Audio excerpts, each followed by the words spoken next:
बेटा देखते हैं कंबाइंड इलेक्ट्रिक और मैग्नेटिक फील्ड में, मुंह में थोड़ा मेरे छाले हुआ है। Combined electric and magnetic field में चार्ज पार्टिकल का मोशन, आवेशित कणों की गति। ठीक है, देखिए motion of charged particle in combined electric and magnetic field. Combined electric and magnetic field में चार्ज पार्टिकल का क्या बेटा, मोशन। ठीक है, इसको देखते हैं। मैं आपको एक चीज़ दिखाने की कोशिश कर रहा हूँ, आप इस चीज़ को समझने की कोशिश करेंगे। देखें, अगर मैं इसको मान लेता हूँ कि ऐसे समझें कि हमारे पास तीन एक्सिस है, एक्स, वाई, और आपको ये भी अच्छे से पता है कि सारे एक्सिस एक दूसरे के कैसे होते हैं, लंबवत, परपेंडिकुलर। एक्स, वाई और ये आपका जेड है। आपका जो इलेक्ट्रिक फील्ड है वो वाई एक्सिस पर है, मैग्नेटिक फील्ड आपका जेड एक्सिस पर है। और जो आपका पार्टिकल है, मैं पॉजिटिव मान के चलूं, वो एक्स एक्सिस पर चल रहा है। मतलब कुल मिलाकर ये है कि motion of particle is perpendicular to electric and magnetic field. ठीक है, ये आपकी कंडीशन है जो बोर्ड पर मैंने बना दिया। ये है बेटा। अब आपको ये बात पता होना चाहिए कि अगर तुम्हारा पार्टिकल मैं मान लूं कि पॉजिटिव है, प्लस क्यू है, अगर पार्टिकल पॉजिटिव है। अब ये सबको पता है कि एक्स एक्सिस को हम लोग आई कैप से, वाई को हम लोग जे कैप से और जेड को हम लोग के कैप से शो करते हैं। अब ये सोच कर देखिए। अब आपको ये चीज़ केयर करना है। क्या चीज़ बेटा केयर करना है कि मैं ये मान लूँ अगर तुमसे कि ये इलेक्ट्रिक फील्ड है। ये कौन है? Electric field. और ये कैसा पार्टिकल है? चार्ज्ड पार्टिकल है। ठीक, चार्ज पार्टिकल ये है पॉजिटिव, वो v वेलोसिटी से x एक्सिस के अलोंग क्या करेगा? मोशन करेगा। ठीक है, अब आप यहाँ पर ज़रा समझने की कोशिश कीजिएगा। ठीक है, आप देख रहे हो इलेक्ट्रिक फील्ड और मैग्नेटिक फील्ड एक दूसरे के कैसे है, परपेंडिकुलर है। अब ज़रा सा ये समझने की कोशिश करें कि जो हमारा इलेक्ट्रिक फील्ड है, जो इलेक्ट्रिक फील्ड ई वेक्टर है, अगर इनका मैग्नीट्यूड ई है तो इनका डायरेक्शन क्या है? जे कैप है।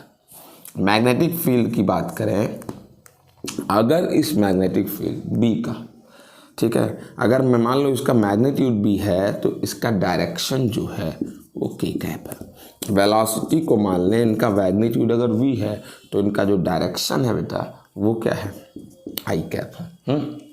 अब उसके बाद ये बात सबको अच्छी तरीके से पता हुई है क्या, कि जो फोर्स लगता है, फोर्स किसी भी चार्ज पार्टिकल पर जो फोर्स लगता है, चार्ज पार्टिकल पर force on charged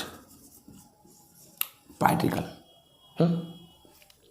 force on. ये मत सोचेगा, मैं कह रहा हूं कि इलेक्ट्रिक फील्ड वाई एक्सिस पर है तो इसका मतलब ये नहीं केवल यहीं पर है, सब जगह है। ये सब जगह इलेक्ट्रिक फील्ड है, ऊपर की ओर, पूरे सरफेस पर, पूरे सरफेस पर सब जगह है इलेक्ट्रिक फील्ड। कहाँ की ओर? ऊपर की ओर, सब जगह ऊपर की ओर इलेक्ट्रिक फील्ड है। और बी जो आप देख रहे हैं बोर्ड की परपेंडिकुलर आपकी ओर, आउटवर्ड, बी जो आप देख रहे हैं। तो force on charge particle F vector is equal to Q into क्या होता है? E vector. ठीक है, तो F vector Q into E बराबर यहीं कहीं लिखा है जे कैप, इसको आप लिख सकते हैं क्यू ई जे कैप, ये हो गया। अब ये एफ ड्यू टू क्या है, इलेक्ट्रिक फील्ड है। अब बात करते हैं जरा, एफ निकालते हैं, एफ वेक्टर बेटा इधर एरी फोर्स इधर ही लग रहा है, ये तो क्लियर हो गया, इलेक्ट्रिक फोर्स इधर ही लग रहा है ऊपर की ओर, नो डाउट आपने देख लिया इस चीज़ को। अब जरा सा मैग्नेटिक फोर्स निकालते हैं। आपको पता है कि अगर कोई चार्ज पार्टिकल v वेलोसिटी से मैग्नेटिक फील्ड में मोशन करे तो उस पर लगने वाला force q v vector cross b vector ये होता है बेटा। और q v वेक्टर कहाँ गया, vi, b वेक्टर सोच लीजिए कहाँ गया, b k कैप। तो F B vector q V B बेटा जे कैप और cross K cap, I am sorry J नहीं ये आई है बेटा, I cap cross K cap, I cross K ये। और आपको पता होना चाहिए I cap cross K cap बराबर माइनस जे कैप होता है। अब ये सबको पता होना चाहिए, माइनस जे कैप होता है, ठीक है। F B vector Q V B और ये माइनस के कैप, यानी फोर्स का जो डायरेक्शन होगा minus, I am sorry I cross के माइनस जे कैप। तो माइनस जे कैप का मतलब, माइनस जे कैप का मतलब कि y नहीं, y के अपोजिट, चूंकि y प्लस जे है तो इसके अपोजिट ये है फोर्स, मैग्नेटिक फोर्स नीचे की ओर।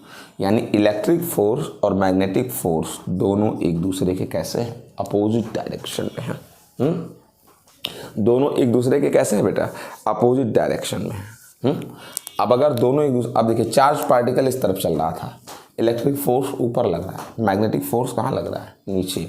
अगर बाय द वे इफ अगर इलेक्ट्रिक फोर्स मैग्नेटिक फोर्स के मैग्नीट्यूड में बराबर हो जाए, जितना ऊपर वैद्युत बल उतने नीचे चुंबकीय बल, अगर ऐसा हो गया तो एफ यहीं कहीं था, या फिर ये तो ठीक है।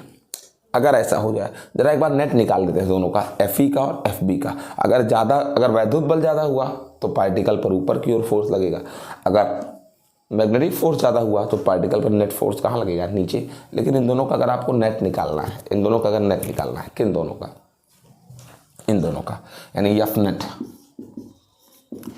नेट, तो कुछ करना थोड़ी ना है। एफ ई की वैल्यू कितनी है, एफ नेट बराबर F E plus F B. F E की वैल्यू आई है Q E J cap, F B की वैल्यू आई है minus Q V B, minus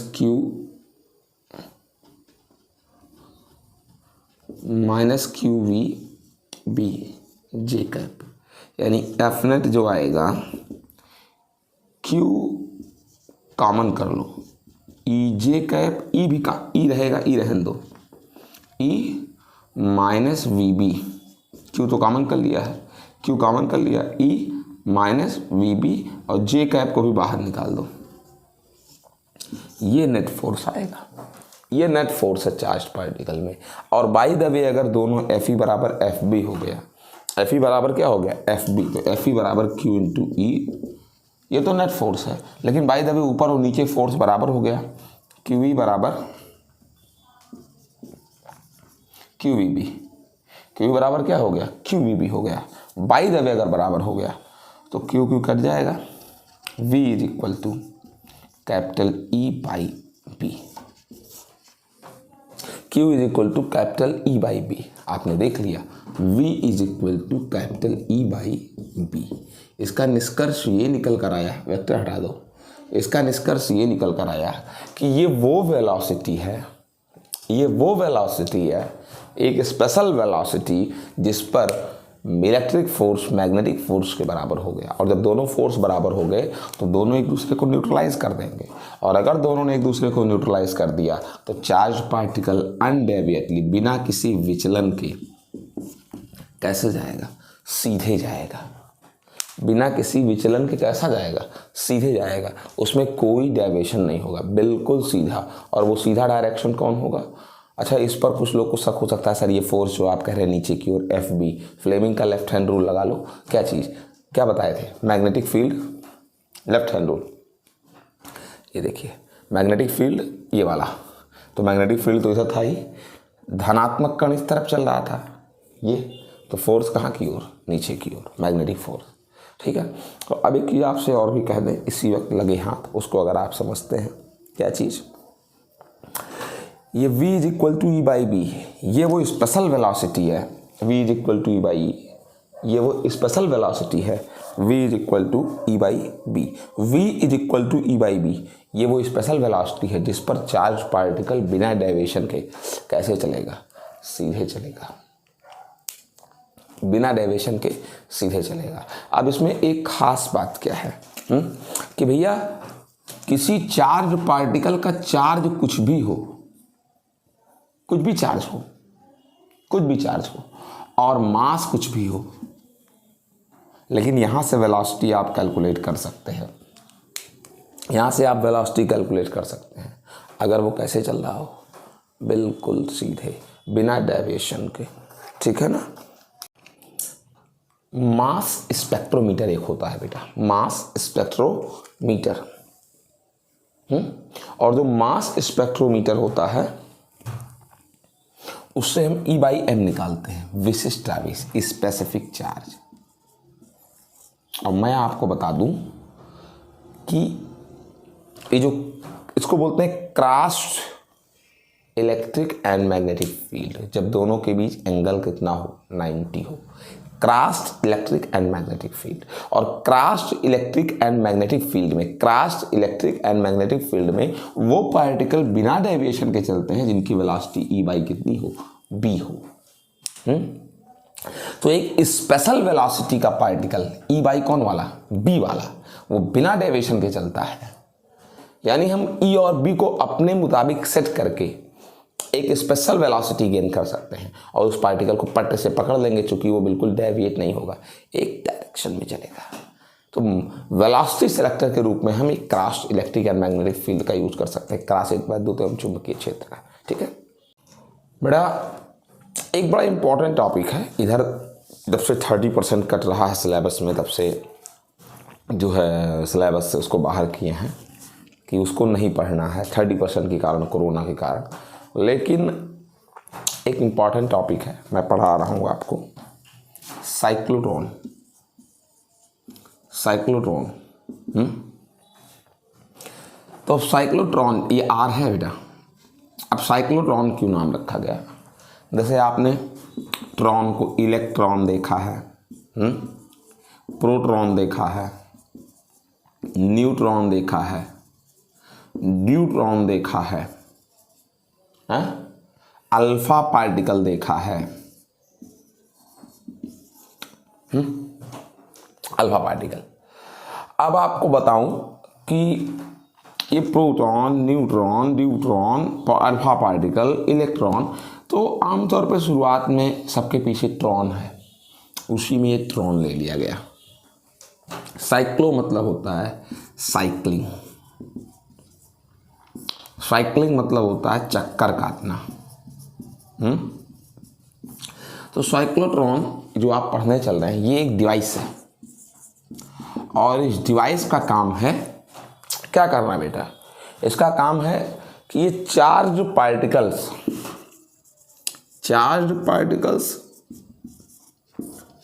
या आयंस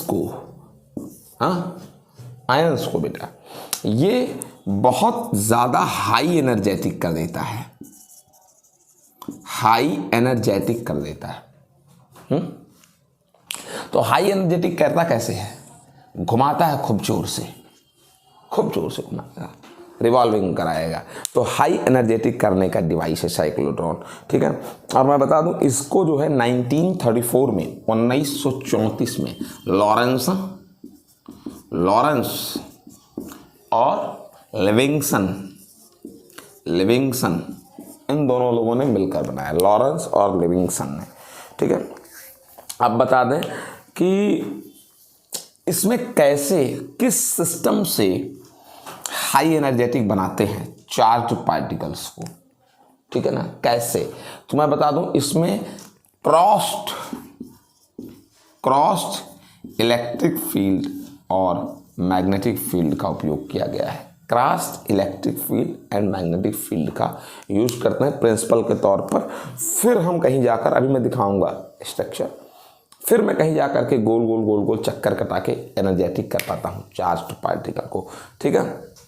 और एक बात मैं और बता दूं, इसमें पूरा सिस्टम का बेस एक बात है, पूरे सिस्टम का बेस ये बात है बेटा कि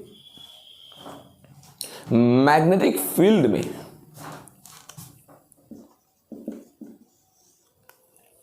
रिवॉल्विंग करने वाले पार्टिकल की, क्या करने वाली, रिवॉल्विंग करने वाली पार्टिकल की,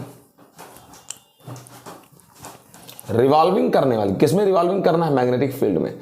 मैग्नेटिक फील्ड में रिवॉल्व करने वाले पार्टिकल की जो रिवॉल्विंग फ्रीक्वेंसी है पर सेकंड, नंबर ऑफ क्या बेटा, चक्कर, प्रति सेकंड में चक्करों की संख्या है, वो फ्रीक्वेंसी कतई काइनेटिक एनर्जी पर कम से कम डिपेंड नहीं करती। यानी मैग्नेटिक फील्ड में रिवॉल्विंग करने वाला चार्ज्ड पार्टिकल की जो रिवॉल्विंग फ्रीक्वेंसी है कि कितना आप घूमोगे, वो काइनेटिक एनर्जी पर डिपेंड नहीं करता। लेकिन अगर आप मैग्नेटिक फील्ड में रिवॉल्व कर रहे हैं तो ये, इसके बारे में इंट्रो समझ लीजिए बेटा। अब बात करते हैं प्रिंसिपल की। इसका प्रिंसिपल क्या है साइक्लोट्रॉन का, वैसे प्रिंसिपल हम बता चुके, लेकिन एक बार प्रिंसिपल पर थोड़ी सी चर्चा और कर देते हैं। कहते हैं कि एक चार्ज्ड पार्टिकल,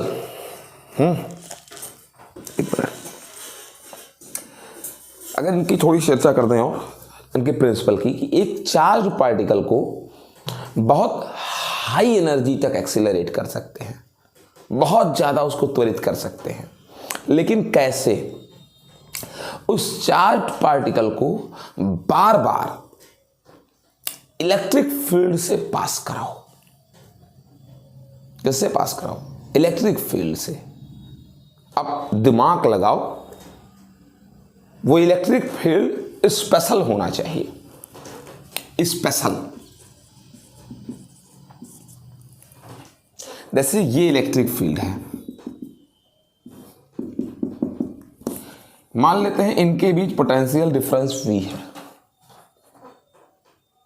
और एक चार्ज पार्टिकल Q है, अगर ये प्लस है तो। अगर एक स्पेशल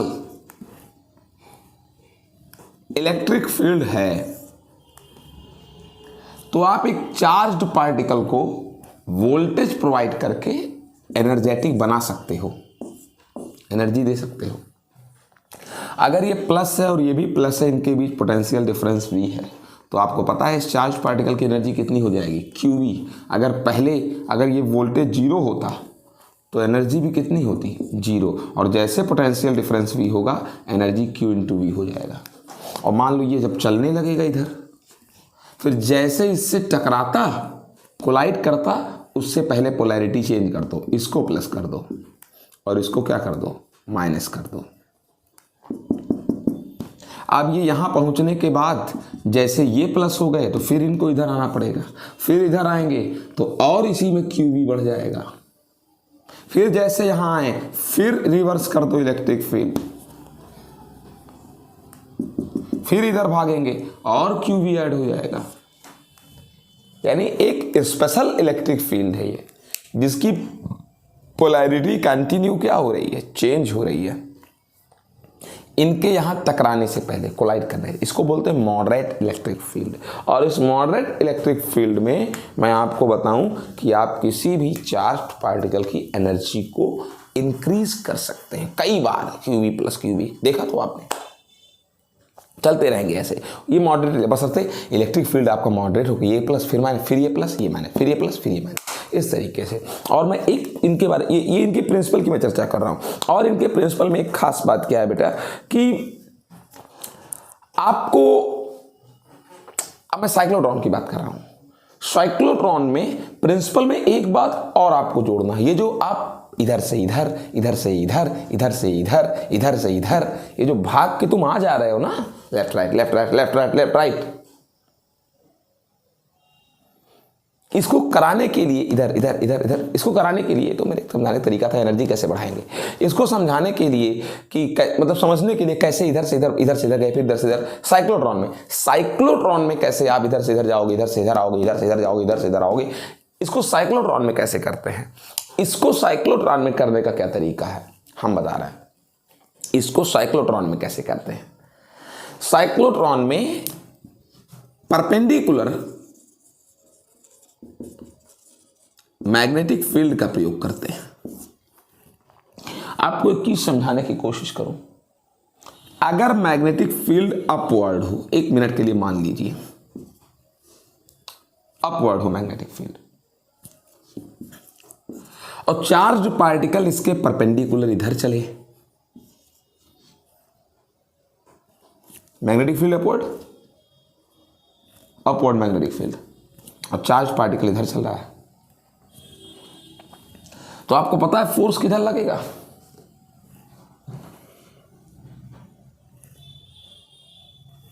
ये फील्ड, ये चार्ज पार्टिकल पॉजिटिव वेलोसिटी है, फोर्स इस तरफ लगेगा इधर,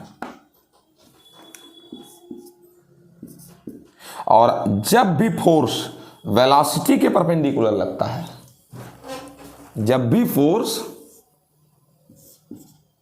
वेलोसिटी के परपेंडिकुलर लगता है,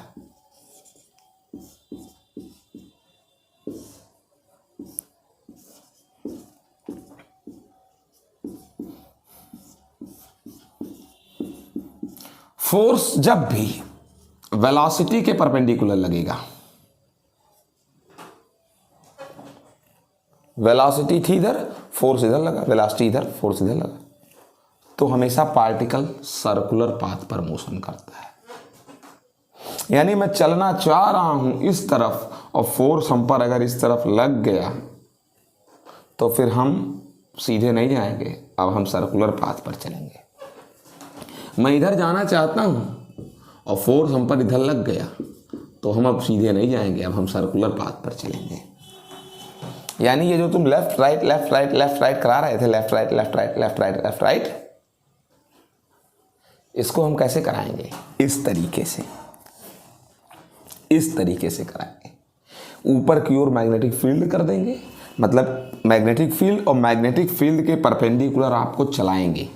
बस आप पर जो फोर्स लगेगा वो वेलोसिटी के परपेंडिकुलर लगेगा, और जब फोर्स वेलोसिटी के परपेंडिकुलर लगेगा तो आप जानते हैं यही फिगर मानो, इसी फिगर को मानो कि इस कमरे में फील्ड ऊपर जमीन से छत की ओर, इस कमरे में फील्ड जमीन से छत की ओर, और तुम कोई चार्ज पार्टिकल इस तरफ चले, इस तरफ चले, फील्ड कहां ऊपर, फील्ड ऊपर, चार्ज पार्टिकल इस तरफ, तो फोर्स इस तरफ। तो भैया इधर अब सुन लीजिए, फील्ड ऊपर, ये वाली अंगुली मेरी, चार्ज पार्टिकल इधर चल रहा है तो फोर्स इस तरफ लगेगा, किस तरफ, इस तरफ फोर्स लगेगा, इस तरफ। और जब समझ गए आप कि भैया जब वेलोसिटी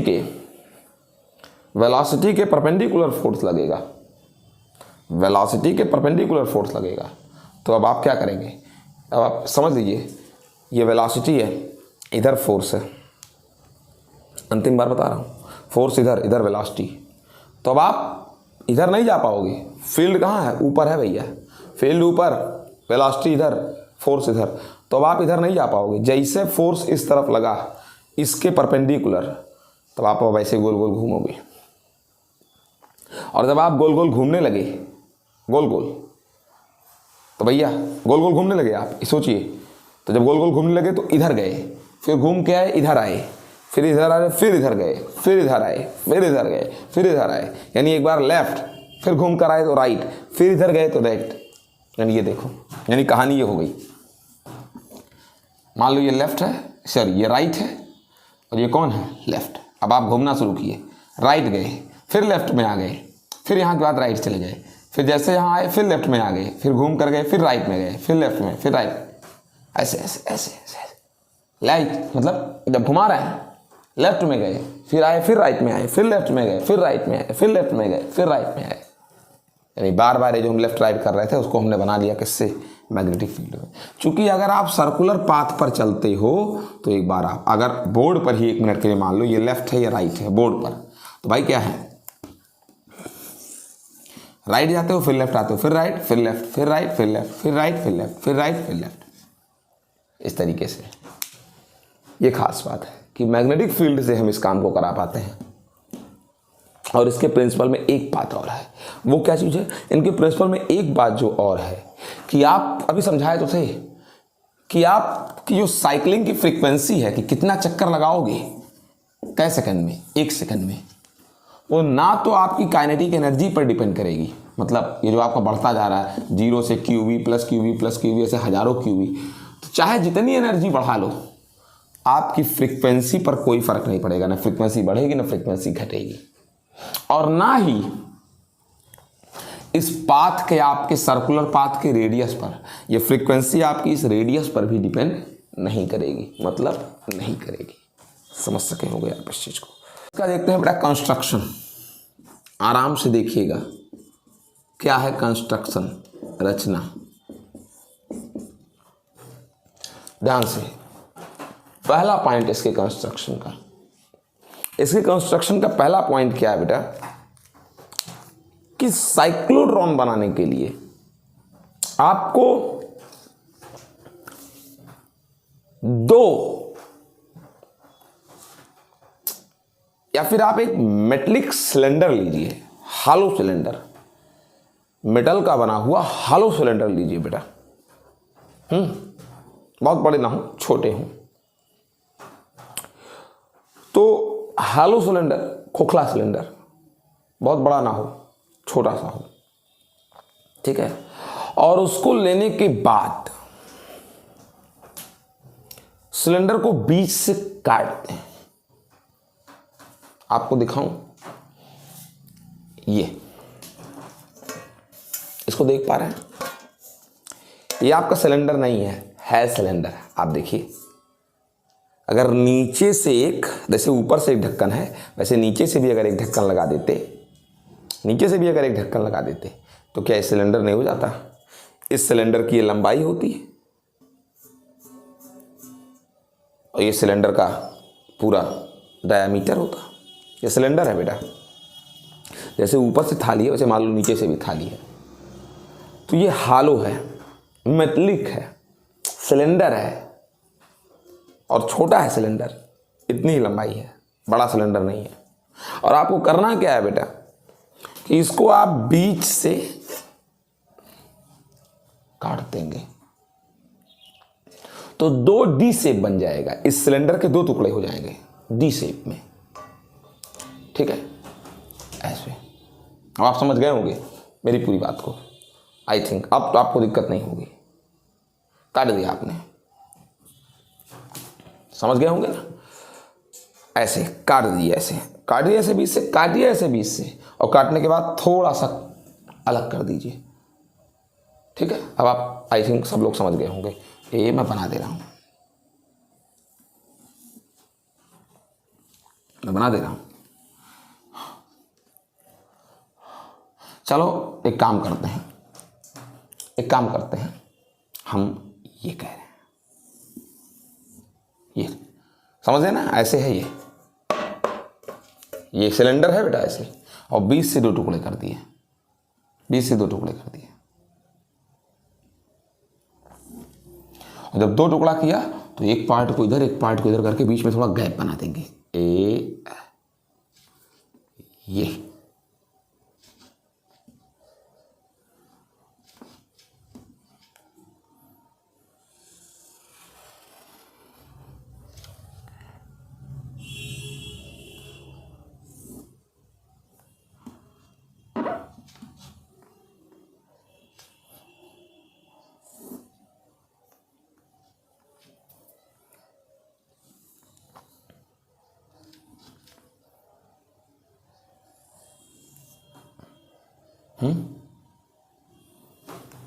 इनको डीज बोलते हैं।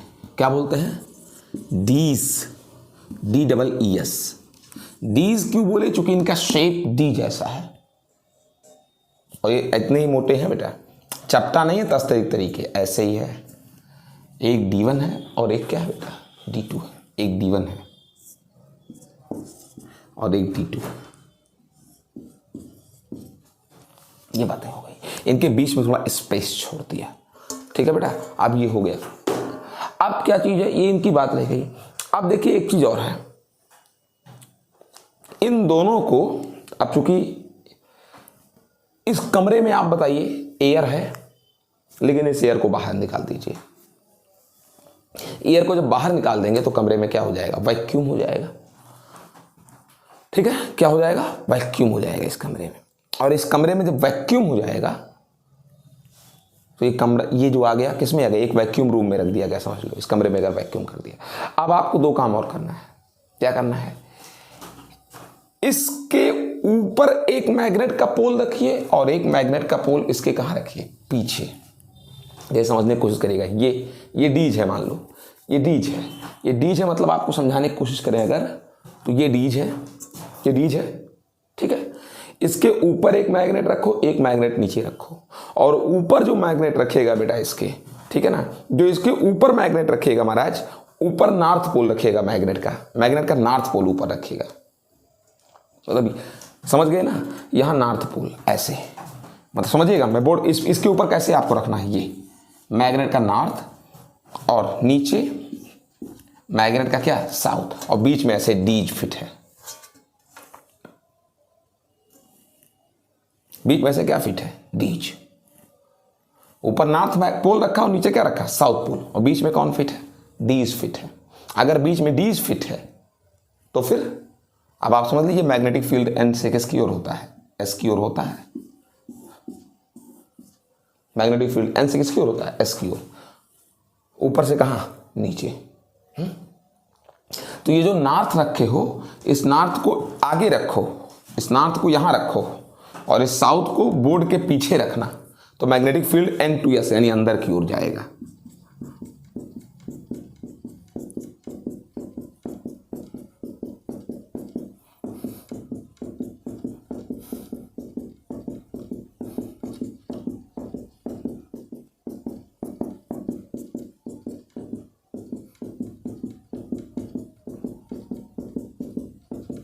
ठीक, ये तो मैग्नेटिक फील्ड की कहानी हो गई। ये इनके साथ चर्चा हो गई बेटा। पहले कह चुके हैं कि इस पूरे सिस्टम को आपको एक चैम्बर में क्लोज कर देना है, स्ट्रॉन्ग चैम्बर में, और इस चैम्बर में आप वैक्यूम कर देंगे। ये हम आपसे पहले ही कह चुके हैं, इस चैम्बर में आप वैक्यूम कर देंगे। वैक्यूम चैम्बर है ये, अंदर एयर भी नहीं होगा।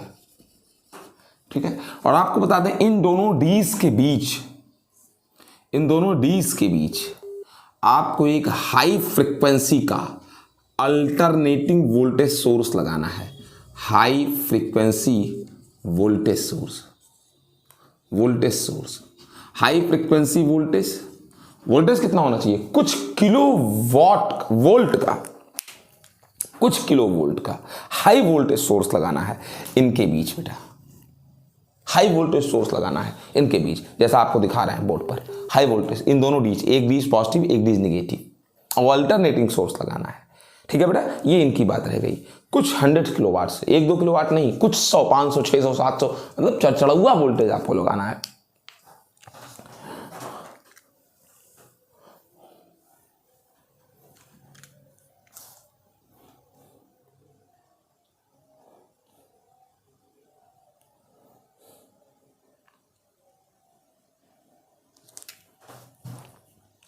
ठीक है, अब आपको जिस पार्टिकल को एक्सेलरेट कराना है, जिस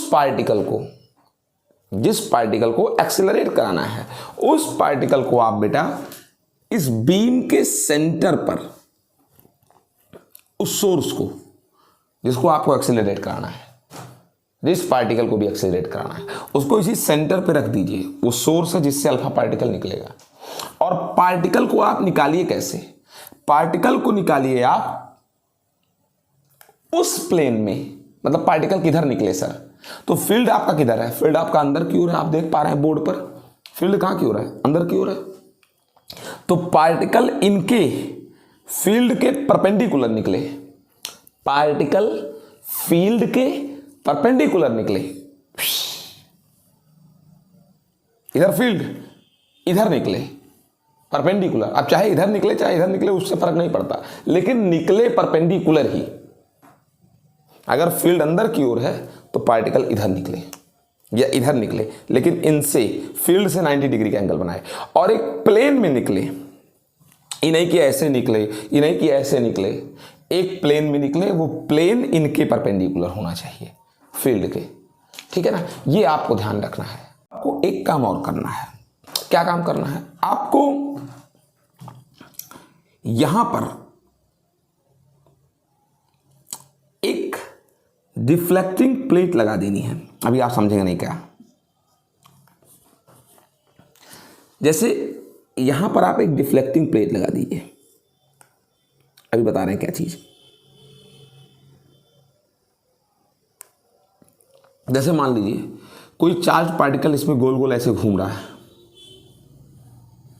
गोल गोल, धीरे धीरे उसका रास्ता बड़ा हो रहा है। मान लो गोल गोल घूम रहा है, धीरे धीरे उसका रास्ता बड़ा होता जा रहा है। और जब उसका रास्ता पाथ बड़ा होता जा रहा है तो फाइनली एक बार यहां भी आएगा। अगर मैं यहां निगेटिव प्लेट लगा दूं, कोई निगेटिव प्लेट, अब निगेटिव प्लेट तब लगाएंगे, ये डिफ्लेक्टिंग प्लेट है, डिफ्लेक्टिंग प्लेट। निगेटिव प्लेट तब लगाएंगे जब घूमने वाला पार्टिकल पॉजिटिव हो। जैसे घूमना शुरू किया, जैसे जैसे रास्ता बढ़ रहा है, जब वो इसके पास आएगा तो ये माइनस, जैसे दूर ही रहेगा, ये माइनस उसको अपनी ओर क्या कर लेगा, खींच लेगा। और जब उसको जैसे क्या है, घूम रहे हैं, दही से यहाँ आए तो मैं पॉजिटिव हूँ, जैसे यहाँ हूँ ये निगेटिव है। अगर ये निगेटिव है तो भैया आओ इधर आ जाओ। अब तुमको इधर नहीं आना है, अब तुमको इधर ही आना है, इधर नहीं आना है, इधर ही आना है। समझ सके? ये आपका डिफ्लेक्टिंग प्लेट है। और जब ये पार्टिकल बाहर निकलेगा, अगर ये निगेटिव है, ये पॉजिटिव है, बाहर निकलेगा, यहाँ पर आपका टारगेट रख देते हैं। टारगेट मतलब निकल कर तुम इसी से टकरा जाओगे। ठीक, याद रखिएगा। एक काम आप और कर सकते हैं, एक काम आप और ये कर सकते हैं कि आप इस पूरे डिवाइस को, ये तो आप देख ही रहे हैं, अंदर तो आपने वैक्यूम कर दिया है, वैक्यूम चैम्बर, अंदर कोई गैस नहीं है। लेकिन इस पूरे डिवाइस को, क्योंकि एक बार तो अल्टीमेटली पार्टिकल बाहर निकलेगा ना, यहां से चैम्बर से बाहर निकलेगा, तो आप क्या करेंगे बेटा, ये यहां से एक्सीलरेटेड पार्टिकल बाहर निकलेगा, काफी घूम करके निकला है ना, तो एक्सीलरेटेड पार्टिकल यहां से, अभी तो मैंने पॉजिटिव माना है, यहां से बाहर निकलेगा। तो आपको इस पूरे सिस्टम को उठा के इकट्ठा एक ऐसे कमरे में रख देना है जहां पर हाई प्रेशर हो। पूरे सिस्टम को हाई प्रेशर में रख देना है। पूरे सिस्टम को हाई प्रेशर में क्यों रखोगे? पूरे सिस्टम को इसलिए हाई प्रेशर में रखोगे, लगभग 10⁻⁻⁶ mm Hg। मैं अंदर की बात नहीं कर रहा हूं, मैं पूरे सिस्टम की बात कर रहा हूं। जब आदमी ये बाहर निकले, ताकि उसको जाना है ना टारगेट के पास, तो कहीं ऐसा ना हो, हाई प्रेशर क्यों लगाया, ताकि जब ये पार्टिकल टारगेट की कहां जाए, पास जाए, टारगेट की कहां जाए, पास जाए। तो जो यहां सब जगह एयर मॉलिक्यूल्स हैं, एयर मॉलिक्यूल्स ये इतने प्रेशर में हैं कि एयर मॉलिक्यूल्स हिल नहीं रहे हैं। जब ये एयर मॉलिक्यूल्स हिलेंगे नहीं तो इनके पास जाकर टकराएंगे नहीं, और जब इनके पास जाकर नहीं टकराएंगे तो हमारा वो जो निकलेगा पार्टिकल वो सीधे जाएगा अपने टारगेट पर। अब अगर एयर मॉलिक्यूल ही नाच रहे होते तो ये पार्टिकल आ रहा है इधर से, एयर मॉलिक्यूल का धक्का दे देगा, बहरे चले गए।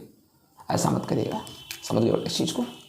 आपको वर्किंग को समझना है, कार्यविधि कैसे समझेंगे, मैं बोलने चल रहा हूं।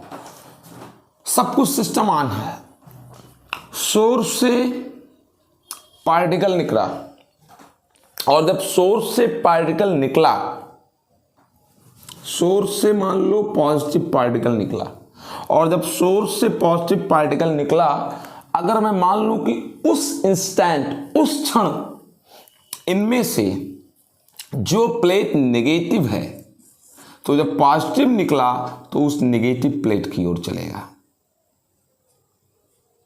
नेगेटिव प्लेट की ओर। जिस क्षण निकला पॉजिटिव पार्टिकल, अगर इन दोनों डीज में से जो जो डीज नेगेटिव है वो पॉजिटिव पार्टिकल उसकी ओर जाएगा।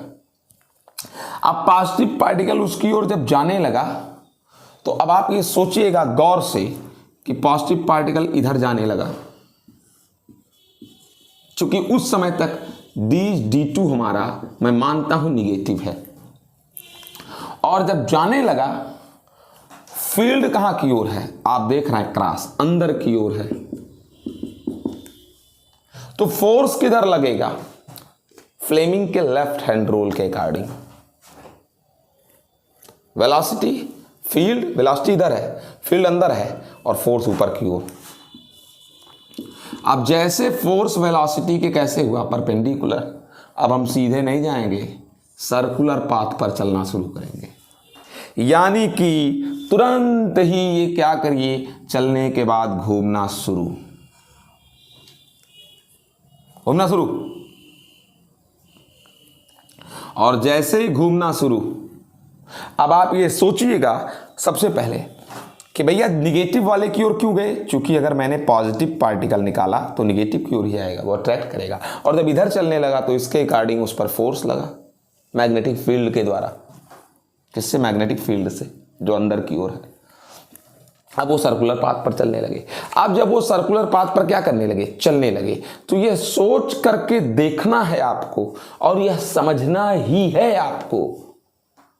क्या चीज समझना है कि जब वो सर्कुलर पाथ पर चलने लगे, कौन से पाथ पर?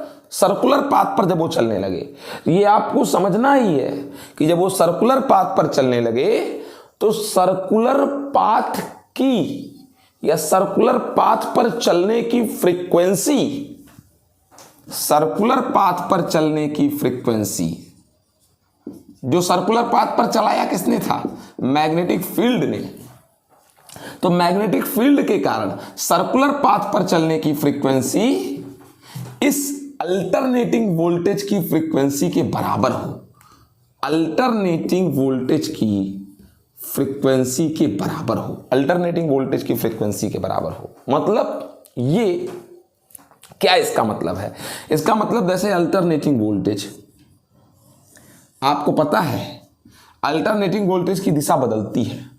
मतलब ये कि अगर एक बार ये प्लस और ये क्या माइनस इसके दौरान, तो अगली बार इसके दौरान ये प्लस ये माइनस, मतलब यहां पोलैरिटी बदलेगी, ये प्लस ये माइनस। तो जब ये वाला अप्लाई कर देंगे, मतलब ये हमने अल्टरनेटिंग वोल्टेज दिया है ना, तो जब ये वाला अप्लाई है तो अगर ये प्लस ये माइनस, मतलब ये वाली D1 अगर मान लेते हैं क्या थी पहले, D1 अगर प्लस थी और D2 आपकी D2 वो कैसी थी बेटा? माइनस थी। तो जब ये वाला अप्लाई करोगे, ये वाला हिस्सा जब D's पर अप्लाई करोगे तो ये पॉजिटिव हो जाएगा और ये क्या हो जाएगा? नेगेटिव हो जाएगा। तो आपको करना क्या है? आपको मैग्नेटिक फील्ड की सर्कुलर पाथ पर चलने की जो क्या है फ्रीक्वेंसी,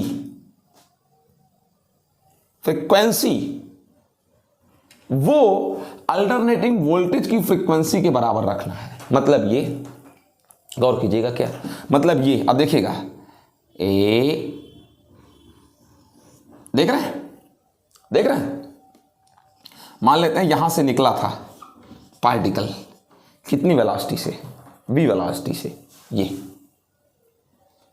कितनी वेलोसिटी से निकला? v वेलोसिटी से। तब तक ये निगेटिव था और ये क्या था? पॉजिटिव था। ये निगेटिव और ये क्या था? पॉजिटिव था। तो चल करके आए और जब यहां पहुंचे,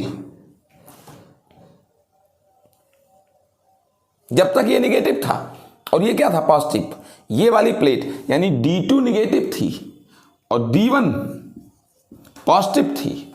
आप v वेलोसिटी से निकले थे, मैग्नेटिक फील्ड कहां की ओर था? अंदर की ओर था, और मैग्नेटिक फील्ड के ही कारण आप घूम रहे हो। तब तक ये वाला मानते हैं पार्ट अप्लाई था, इस हाई फ्रीक्वेंसी वोल्टेज सोर्स का ये वाला अप्लाई था, और इस वाले ने D1 को पॉजिटिव बना रखा था, इस वाले ने, और D2 को, इस वाले को क्या बना रखा था, निगेटिव, जब ये अप्लाई था। अब जब पार्टिकल आधी साइकिल कंप्लीट करके यहां आकर पहुंचा, जैसे पहुंचा, आधी साइकिल कंप्लीट करके जैसे यहां पहुंचा, मतलब ये जैसे पहुंचा यहां, जैसे यहां पहुंचा, तुरंत ये अप्लाई हो जाए, मतलब इन दोनों डीज पर ये वाला अप्लाई हो जाए, ये वाला अप्लाई हो जाए। और जैसे ये वाला अप्लाई होगा, ये वाला अप्लाई होगा, तुरंत आपका मैटर पलट गया। जो पहले प्लस था और ये माइनस था, पलट गया ये मैटर। अब ये प्लस हो जाएंगे और ये क्या हो जाएंगे, माइनस। मतलब अब डी, ये खत्म, अब D2 क्या हो गए, पॉजिटिव हो गए, और D1 क्या हो गए, ये खत्म, अब D1 निगेटिव। यानी जैसे ये अप्लाई हुआ अल्टरनेटिंग वोल्टेज का जैसे ये अप्लाई हुआ, तुरंत जैसे ये अप्लाई हुआ, और कब अप्लाई हुआ ये, जब आधी साइकिल कंप्लीट कर चुका। चार्ज पार्टिकल, ये वाला जो निकला है, यहां से जो निकला है, जैसे उसने अपनी आधी साइकिल कंप्लीट की, आधा कंप्लीट किया उसने, जैसे आधा कंप्लीट किया, ये भी अपना आधा कंप्लीट कर ले उसके साथ ही, मतलब वोल्टेज घूमने के साथ अपना आधा कंप्लीट कर ले।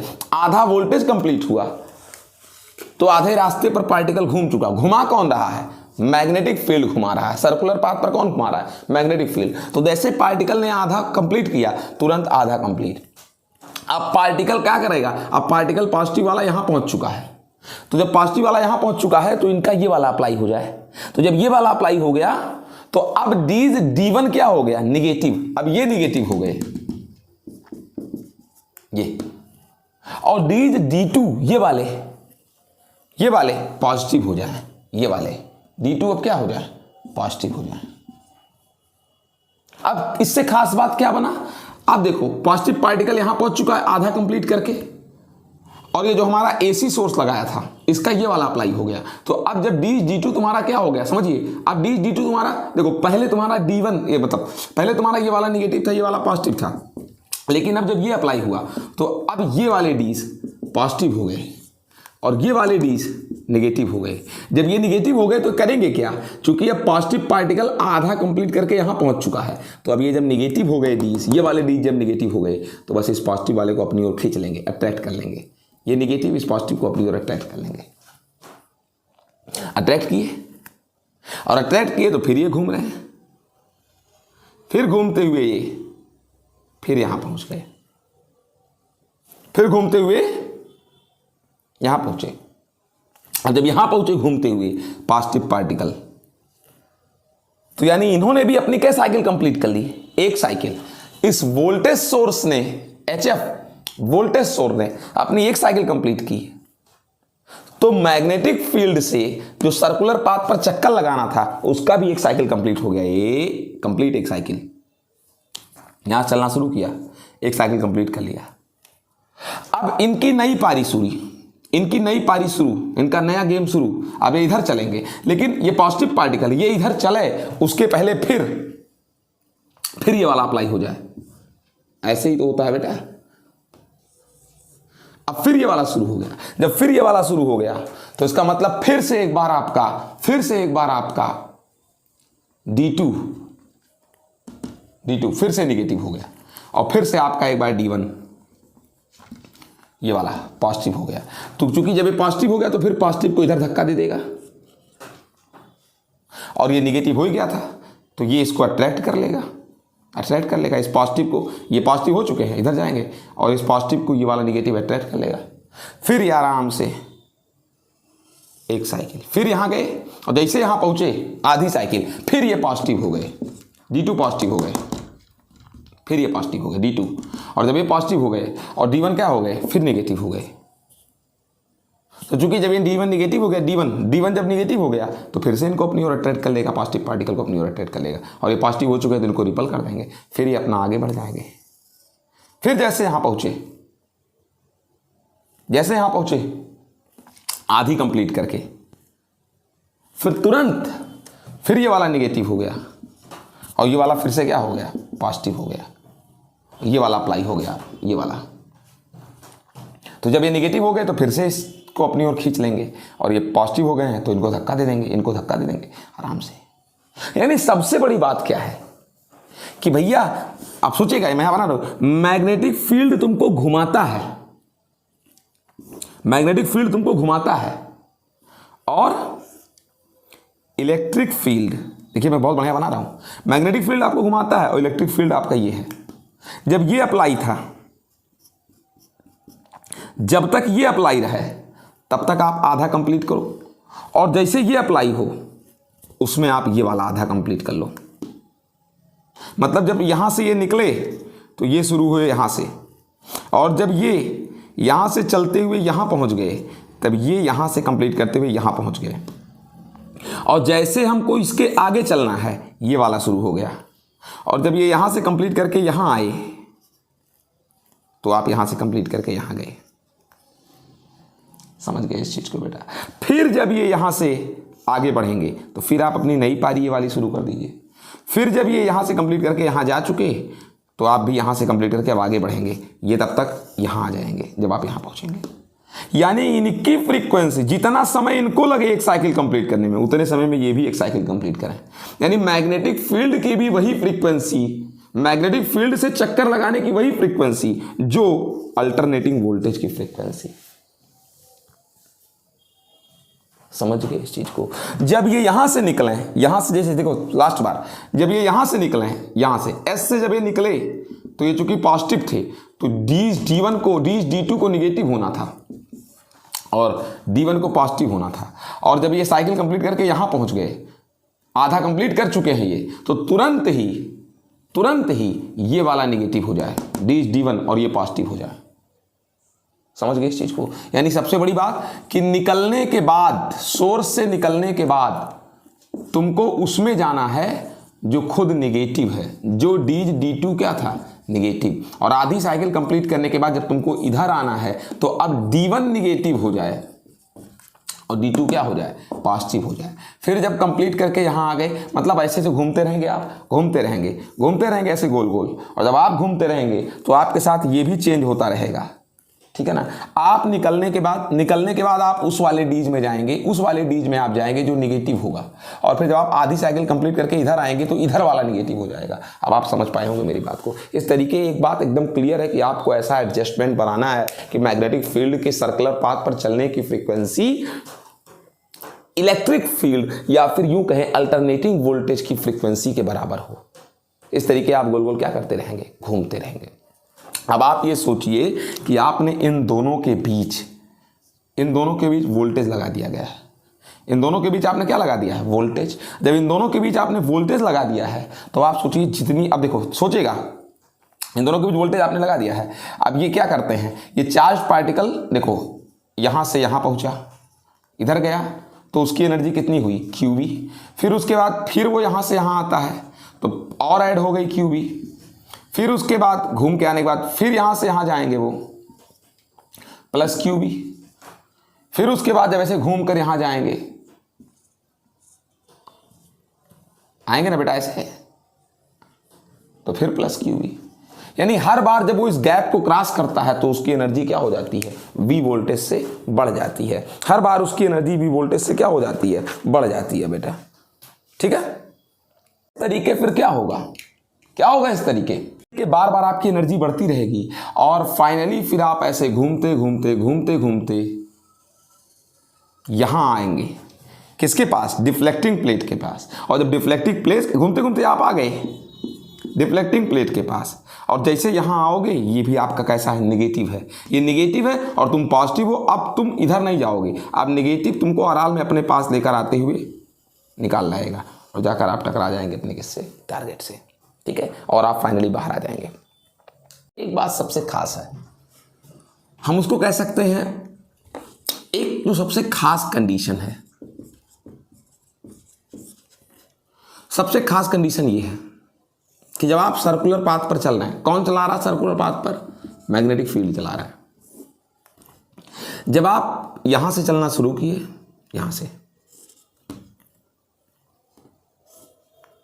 बना तो रहा हूं, उसको फिगर बना दे रहा हूं, यहां से जब आप चलना शुरू किए तो जैसे मान लीजिए ये एक साइकिल है, और जब आप आधा कंप्लीट कर लें, यहां आ जाए तो ये भी कंप्लीट हो जाए। और अगर मैं मान लूँ कि यहाँ से आप चलना शुरू किए, उस वक्त तक ये वाला D2, ये वाला D1, अगर मैं मान लूँ D2 पॉजिटिव था और D1 क्या था, निगेटिव था, जब आप ये वाला लगाए थे, अप्लाई किए थे, और जब आप यहाँ पर पहुँचे तो ये वाला अप्लाई हो जाए, तब आपका D2 निगेटिव हो जाएगा और D1 क्या हो जाएगा, पॉजिटिव हो जाएगा। और जब तक आप यहाँ से कंप्लीट करते हुए यहाँ पहुँचेंगे, तब तक आपका ये वाला भी कंप्लीट हो जाए। यानी आपके सर्कुलर पाथ की जो फ्रीक्वेंसी है, फ्रीक्वेंसी ऑफ सर्कुलर पाथ, तो सर्कुलर पाथ पर किसके कारण, मैग्नेटिक फील्ड के कारण, वो फ्रीक्वेंसी ऑफ अल्टरनेटिंग वोल्टेज के बराबर हो।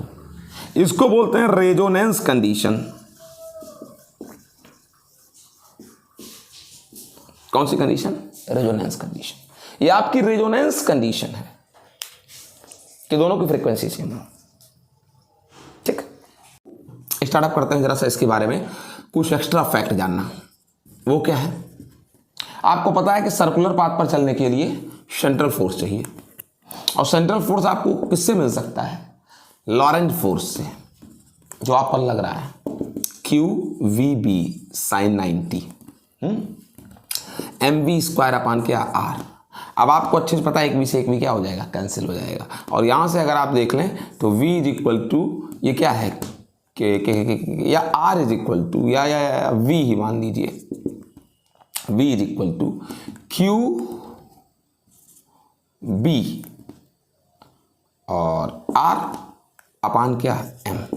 ये आपकी वेलोसिटी है, ये आपकी क्या है बेटा, वेलोसिटी है, जो आप देख पा रहे हैं यहाँ पर। या फिर r बराबर अगर आप निकालना चाहते हैं, r बराबर ये तो वेलोसिटी है आपकी सर्कुलर पाथ पर, और अगर आप r बराबर निकालना चाहते हैं तो mv, r को इधर ले जाइए, QB को नीचे जाइए, mv/QB। ये आपका रेडियस है इस पाथ का। अब सबसे खास बात क्या चीज़ है, गौर करके देखिएगा क्या चीज़ है इसमें सबसे खास बात। इसमें सबसे बात क्या है भैया, ये तो रेडियस है आपका इस पाथ का, और ये वेलोसिटी है जो घूम रहा है। अब आपको यहाँ पर एक चीज़ कहूँ, अगर आपको टाइम पीरियड निकालना है, एक साइकिल कंप्लीट करने में लगा समय, यहाँ से चलना शुरू किए, कहूँ चलब यहीं चलब शुरू की हो यार, यहीं से चलब शुरू की हो, मान लो एक साइकिल कंप्लीट करने में लगा समय, तो क्या कहते हैं, एक चक्कर कंप्लीट कर दो, टाइम पीरियड बोलते हैं। टाइम पीरियड बराबर क्या होता है, एक चक्कर लगाने में लगा समय, दूरी 2π कितना, r, दूरी बड़े चाल, चाल कितना है v, दूरी बड़े चाल हो गया। अब जरा दिखाते हैं आपको t, 2π/v, r बराबर mv/QB, v से v क्या हो जाएगा, कैंसिल हो जाएगा। अब आप देख लीजिए टाइम पीरियड t ये देख लीजिए t 2πm/QB।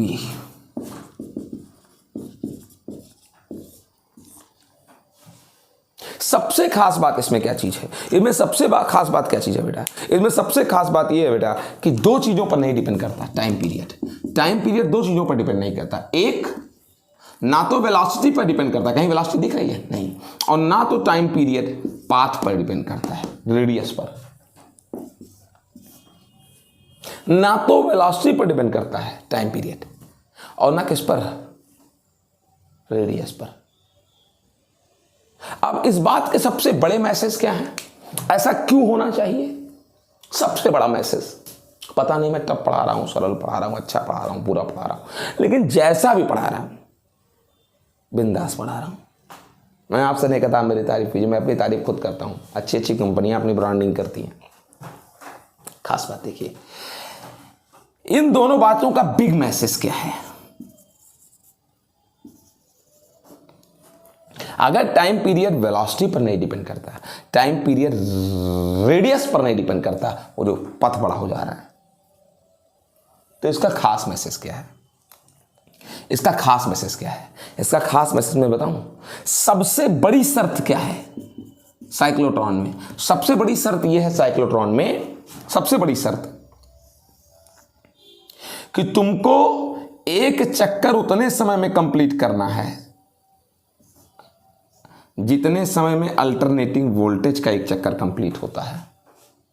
अगर ये प्लस को लगने में 5 मिनट लगा तो तुमको यहां से यहां होते हुए यहां पहुंच जाना है, ए से होते हुए बी तक पहुंच जाना है। अगर इसको 5 मिनट लगता है आधा कंप्लीट करने में, तो तुमको भी ए से बी तक पहुंचने में 5 मिनट लगना चाहिए। फिर अगर बी से सी तक आने में, मतलब बी से पुनः ए तक आने में फिर 5 मिनट लगता है, तो तुमको भी यहां से पुनः यहां तक जाने में 5 ही मिनट लगना चाहिए।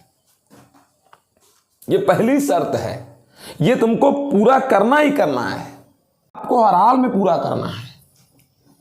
और इसी के लिए, इसी को मेंटेन बनाए रखने के लिए ये जरूरी है। जैसे तुम्हारा ये जो है हाई फ्रिक्वेंसी वोल्टेज, जो तुम्हारा वोल्टेज है, वोल्टेज का फिक्स है, वोल्टेज का फिक्स है। क्या वोल्टेज का फिक्स है? कि अगर हम इसको 5 मिनट ले रहे हैं, इसको 5 मिनट ले रहे हैं, इसमें कोई चेंज नहीं होगा। ये 6 नहीं हो सकते, ये 5 से 6 नहीं हो सकते, 4 भी नहीं हो सकते, ये हमेशा 5 रहेगा। यानी वो अपना एक एग्जाम्पल है भाई, चिरकुट की तरीके में 5 मिनट आए कूट देंगे अभी। तो पूरा कंप्लीट, एक एग्जाम्पल है, पूरा कंप्लीट करने में एक साइकिल कुल कितना ही लेंगे? 10 ही मिनट लेंगे। इनमें कोई चेंज नहीं होना, चाहे 5 घंटा साइक्लोट्रॉन मशीन चलाओ, इनमें कोई चेंज नहीं होना है। अब आप ये सोचिए कि भैया जब तुम D1 से कहां जाते हो, D2 जाते हो, D1 से D2 जाते हो, या यहां से यहां लौट कर आते हो, जितनी बार तुम इस गैप को क्रॉस करते हो, एक बार क्रॉस किए, एनर्जी तुम्हारी 0 से बढ़कर QV हो गई। फिर दोबारा क्रॉस किए, फिर तुम्हारी एनर्जी QV बढ़ गई। फिर दोबारा क्रॉस किए, फिर एनर्जी QV हो गई। फिर घूम कर आए, फिर क्रॉस किए, फिर एनर्जी में QV, सब बढ़ता जा रहा है। अब रफ्तार तुम्हारी बढ़ती जा रही है, अब रफ्तार तुम्हारी बढ़ती जा रही है। अगर तुम्हारी रफ्तार क्या होती जा रही, बढ़ती जा रही है, तो हो सकता है पहले तुमको आधा चलने में कितना लगता हो। पहले तुमको आधा चलने में 5 मिनट लगता था। कै मिनट? 5 मिनट लगता था। कितना चलने में? आधा चलने में। सुनिएगा, ए से बी चलने में पहले तुमको 5 मिनट लगता था, और 5 मिनट में तब तक ये कंप्लीट हो जाता था। ये भी चलो ठीक है, बढ़िया है। फिर तुमको बी से ए जाने में पहले 5 ही मिनट लगता था, तब तक ये भी कंप्लीट हो जाता था। लेकिन अब तुम्हारी एनर्जी यहां से यहां, यहां से यहां, यहां से यहां, फिर यहां से यहां होने में बढ़ती जा रही है। एनर्जी बढ़ने में, जब एनर्जी बढ़ गई आपकी, तो हो सकता है अब आप एक चक्कर लगाने में एनर्जी आपकी बढ़ी गई, एनर्जी बढ़ गई, हम तेज दौड़ेंगे, और जब तेज दौड़ेंगे तो हो सकता है, तेज दौड़ेंगे जब आप, तो हो सकता है अब आपको 5 मिनट ना लगे, 3 ही मिनट लगे। अब आपको 3 ही मिनट लगे आधा चक्कर कंप्लीट करने में। और भैया वोल्टेज तो कह रहा है ना, हमारा तो तय है वोल्टेज का कि हमारी आधी साइकिल कितना ही लेगी, 5 ही मिनट लगेगी। तुम 3 मिनट में कूद गए, और अभी हम यही नहीं पूरा किए हैं भाई, क्योंकि तुम्हारा एनर्जी बढ़ जाता है इस गैप को क्रॉस करने पर। आराम से तुम्हारी एनर्जी बढ़ जाती है इस गैप को क्रॉस करने पर। हर बार गैप क्रॉस करने पर तुम्हारी एनर्जी बढ़ जा रही है, हर बार गैप क्रॉस करने पर आपकी एनर्जी बढ़ जा रही है, हर बार तुम्हारी एनर्जी बढ़ जा रही है। तो जब तुम्हारी एनर्जी बढ़ जाती है, तो पहले तो कहे थे भैया हम भी आधा 5 मिनट में लेंगे, तुम भी आधा साइकिल 5 मिनट में, और हुआ क्या, हम 5 मिनट में हैं, और तुम एनर्जी बढ़ाकर 5 मिनट से 4 मिनट में चलने लगे आधा, फिर 4 मिनट से 3 मिनट में आधा चलने लगे। तुम्हारी एनर्जी बढ़ती जा रही है, फिर तुम कह रहे हो कि अब हम आधा केवल 2 मिनट में चलेंगे, हमको 5 मिनट तक घुरचना है, तो सिस्टम बिगड़ जाएगा। इसलिए कुछ ऐसा सेट कर दिया गया है, किसको, आपके इस साइक्लोट्रॉन को ऐसा सेट कर दिया गया है कि वेलोसिटी यानी एनर्जी कितना भी बढ़ा लो, तुम्हारी एनर्जी कितनी भी बढ़ जाए, टाइम पीरियड पर कोई फर्क नहीं पड़ेगा। तुमको आधा चलने में उतना समय लेना पड़ेगा, यानी चढ़चढ़ुआ हो जाए एनर्जी, चापते रहो, खाना खाते रहो, एनर्जी लेते रहो, लेकिन तुमको इतना रास्ता तय करने में समय उतना ही लगेगा। कितना समय लगेगा? उतना ही समय लगेगा जितना शुरुआत से लग रहा था, भले एनर्जी बढ़ जाए। अगर पहले तुमको 5 मिनट लगता था आधा क्रॉस करने में, तो एनर्जी बढ़ने के बाद भी तुमको 5 ही मिनट लगेगा, यानी हमारा तुम्हारा साथ छूटेगा नहीं। किसका किसका? वोल्टेज का और सर्कुलर पाथ की फ्रीक्वेंसी का, यानी मैग्नेटिक फील्ड का। लेकिन सर एक दिक्कत और भी आ सकती है। क्या?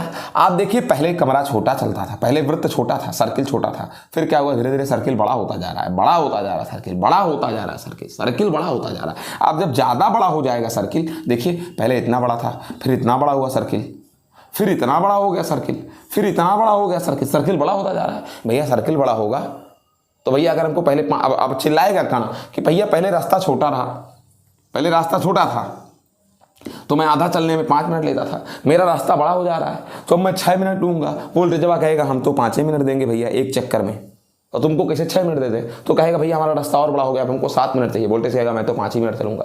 तो फिर दिक्कत होने की संभावना है कि रास्ता बड़ा होने से हमको आधा साइकिल कंप्लीट करने में अधिक समय लग सकता है। वोल्टेज कहेगा हम समय नहीं दे सकते, हम उतने पे चलेंगे। तो कहीं कोई बात नहीं, साइक्लोट्रॉन में ऐसा सिस्टम सेट किया है साइक्लोट्रॉन में, देख लीजिए कि जो है टाइम पीरियड रेडियस पर भी नहीं डिपेंड करता, रास्ता चाहे बड़ा हो जाए रास्ता छोटा हो, समय उतना ही लगना है। बहुत जबरदस्त ये कंडीशंस हैं, ठीक है बेटा। और मैं आपको बता दूं, ये जो आपका टाइम पीरियड आया है ये कभी नहीं चेंज होगा चक्कर लगाने का। यानी कण का रास्ता चाहे छोटा हो चाहे बड़ा हो, छोटा सर्किल हो चाहे बड़ा सर्किल हो, वेलोसिटी चाहे कम हो चाहे ज्यादा हो, काइनेटिक एनर्जी चाहे कम हो चाहे ज्यादा हो, एक चक्कर लगाने में लगने वाले समय में कोई परिवर्तन नहीं होगा। आवर्तकाल में टाइम पीरियड में कोई चेंज नहीं होगा। अगर यहां से फ्रीक्वेंसी निकालें तो सबको पता टाइम पीरियड का उल्टा फ्रीक्वेंसी होता है, टाइम पीरियड का उल्टा फ्रीक्वेंसी होता है QB/2πm। और यही सबसे जरूरी शर्त है साइक्लोट्रॉन के लिए, इसको रेजोनेंस बोलते हैं। जब दोनों की फ्रीक्वेंसी सेम हो गई, किसकी किसकी बताए तो आपको, दोनों की फ्रीक्वेंसी, मैग्नेटिक फील्ड की फ्रीक्वेंसी जो घुमा रहा है और अल्टरनेटिंग वोल्टेज की फ्रीक्वेंसी, ये आपका रेजोनेंस फ्रीक्वेंसी है। ये सबसे जरूरी है साइक्लोट्रॉन में। ऐसा बात को आगे बढ़ाते हैं बेटा। अब क्या चीज? तो भैया वेलोसिटी QB/m, ये R अगर सबसे पहली बार रेडियस थी, ये वाली, घूमते घूमते घूमते घूमते घूमते घूमते पाथ बड़ा होता जा रहा है। अगर मान लो जब वो सबसे ज्यादा बड़े पाथ पर है, मतलब यहां वाले पाथ पर है, सबसे फाइनल वाले, अगर मैं मान लूं उस समय रेडियस कैपिटल R है, सबसे बड़ा रेडियस है, तो QB वो सबसे बड़ा रेडियस कैपिटल क्या है? R है। तो उस समय जो आपकी वेलोसिटी होगी वो वेलोसिटी का कौन सा मान होगा? मैक्सिमम मान होगा, मैक्सिमम वेलोसिटी। और उस समय उसकी काइनेटिक एनर्जी भी, उस समय उसकी क्या बेटा? काइनेटिक एनर्जी, काइनेटिक एनर्जी, और वो इस समय अपने मैक्सिमम पाथ पर है। इसके बाद वो कहां निकल जाएगी? बाहर निकल जाएगी, सबसे बड़े पाथ पर है। उस समय उसकी मैक्सिमम एनर्जी जो होगी, या फिर कुल काइनेटिक एनर्जी, 12mv मैक्स क्या बेटा? स्क्वायर m v मैक्स ये है, तो QB/R/m इसका square, Q square B square R square M square, एक m से एक m कट जाएगा। ये इसकी K है। उस समय जब वो डीज को छोड़ रहा है, बाहर निकलने वाला है, तो क्या आया बेटा? Q square B square R square upon 2m, Q square B square R square upon क्या बेटा? 2m। ये K है। आपको एक और खास बात मैं बताना चाहता हूं, यहां से एक और खास बात क्या बताना चाहते हैं सर? एक बात, एक खास बात बताना चाहते हैं बेटा कि ये तब तक घूमते रहते हैं, गोल गोल गोल गोल गोल गोल गोल गोल, तब तक घूमते रहते हैं जब तक वो इस स्थिति में ना आ जाए, इस पोजीशन में ना आ जाए कि वो बाहर निकल जाए, तब तक घूमते रहते हैं। और जब वो एक साइकिल अपना कंप्लीट करता है, एक साइकिल कंप्लीट करता है, तो इस गैप को कई बार पार करता है? 2 बार। एक साइकिल कंप्लीट करने में गैप को कई बार पार करता है? 2 बार। एक बार गैप को पार करता है, एक बार गैप को पार करता है, तो एनर्जी कितनी बढ़ जाती है? QV, अगर पोटेंशियल डिफरेंस इनके बीच V है। एक बार जब गैप को पार करता है तो कितना बढ़ जाता है? QV। और एक साइकिल कंप्लीट करने में वो कई बार पार करता है? 1 और 2। एक साइकिल कंप्लीट करने में 2 बार इस गैप को पार करता है, तो एनर्जी कितना इंक्रीज हुआ? 2QV।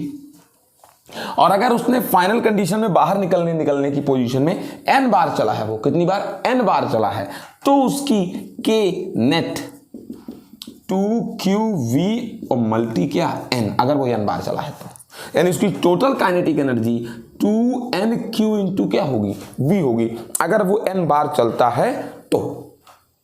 और मैं यहाँ आपको बता दूं इसके बारे में एक बात और बता दूं उसके बारे में, ये जो 2nqv उसकी टोटल एनर्जी है जब वो फाइनल बार निकलेगा, तो ये 2nqv जो है फाइनली इसके बराबर होगा 2nqv, क्योंकि ये भी तो उसका यहीं पर कंडीशन पर एनर्जी था, मैक्सिमम एनर्जी थी जब वो बाहर निकलने वाला था, और उस दौरान टोटल अगर वेलोसिटी के हिसाब से निकालो तो ये वाला है, और अगर जो है आप वोल्टेज के हिसाब से निकालते हैं तो 2nqv फाइनली कंडीशन में इसकी ये एनर्जी है बेटा। समझ सके इस चीज को, ये इतना आसानी से आप समझ गए, ये पूरा सिस्टम था बेटा आपका इसके बारे में, ठीक है। अब जरा सा आगे बढ़ते हैं, कुछ खास बातें हैं साइक्लोट्रॉन में, क्या इनके लिमिटेशन, ठीक। अब भैया करोड़ों वोल्ट तक, ये बहुत बहुत ज्यादा एनर्जी, करोड़ों इलेक्ट्रॉन वोल्ट तक की एनर्जी प्रोवाइड कर देता है किसी पार्टिकल को, ठीक है ना। अब जरा कुछ इसकी लिमिटेशंस हैं साइक्लोट्रॉन की, बताते हैं साइक्लोट्रॉन की लिमिटेशंस है क्या। कुछ लिमिटेशंस हैं साइक्लोट्रॉन की। कौन से लिमिटेशंस है साइक्लोट्रॉन के, सोचने की जरूरत है। पहला लिमिटेशन ये है साइक्लोट्रॉन का कि आइंस्टीन की जो रिलेटिविटी थ्योरी है वो कहती है कि किसी पार्टिकल का मास m0/(1-v²/c²), ये उस पार्टिकल का मास है जो मोशन में है। हिंदी में इसको गतिक मास भी बोलते हैं, मतलब गतिक द्रव्यमान। अगर कोई कण गतिमान है v वेग से तो उसका मास ये है m=m0/(1-v²/c²। ये जो मास है बताया तो मोशन में है, m0, ये मास रेस्ट में होता है, इसको बोलते हैं रेस्ट मास। अब आपको बताएं एक बात इनके बारे में, वो ये है कि अगर वेलोसिटी बढ़ेगी, डेफिनेटली वेलोसिटी तो बढ़ेगी, अगर वेलोसिटी बढ़ेगी तो यम जो है वो भी क्या होगा, बढ़ेगा, एम बढ़ेगा। अगर v बढ़ा तो यम भी बढ़ेगा। अब इसको नहीं जानते तो मैं क्या करूं, किसी को इतनी समझदारी होनी चाहिए सबको भैया। तो अगर v बढ़ेगा तो यम भी बढ़ेगा, और काइनेटिक एनर्जी बढ़ रही है उसमें तो वेलोसिटी भी बढ़ेगी पार्टिकल का, ये आपको पता होना चाहिए, वेलोसिटी भी क्या होगी, बढ़ेगी। अब अगर वेलोसिटी बढ़ेगी तो फिर m घटेगा, सॉरी m बढ़ेगा। कैसे आप लोग को नहीं समझ आ रहा होगा, बता रहा हूं। v अपान क्या, c, v/c। अगर ये बढ़ रहा है, ये तो प्रकाश की चाल बढ़ेगा नहीं, अगर ये बढ़ेगा तो v/c की वैल्यू भी क्या होगी, ये पूरा v/c की वैल्यू भी क्या करेगी, बढ़ेगी। और जब v/c की वैल्यू बढ़ेगी, v/c का वैल्यू बढ़ेगा तो 1 - v/c की वैल्यू, अगर ये बढ़ेगा तो 1 - v/c की वैल्यू क्या होगी, घटेगी, पूरे की वैल्यू घटेगी। अगर ये बढ़ेगा तो पूरे का, इसमें से ज्यादा मान घटेगा। v/c अगर देखो, अगर v बढ़ेगा तो v/c बढ़ेगा, v/c बढ़ेगा तो इसमें से ज्यादा मान घटेगा, तो टोटल वैल्यू क्या होगी, घटेगी। और जब ये टोटल वैल्यू घटेगी तो इसका वर्गमूल तो और भी घट जाएगा। तो जब ये और भी घट जाएगा, टोटल और भी घट जाएगा, मतलब ये टोटल बहुत घट जाएगा तो यम बढ़ जाएगा। और जब यम बढ़ जाएगा, मास बढ़ जाएगा, तो फ्रीक्वेंसी के बारे में आपको भी, रेजोनेंस फ्रीक्वेंसी अभी आपको निकलवाए हैं। कितनी आई थी रेजोनेंस फ्रीक्वेंसी? रेजोनेंस फ्रीक्वेंसी आई थी बेटा QB/2πm। ये रेजोनेंस फ्रीक्वेंसी आई थी, यहां तक ही आया 2πm, ठीक।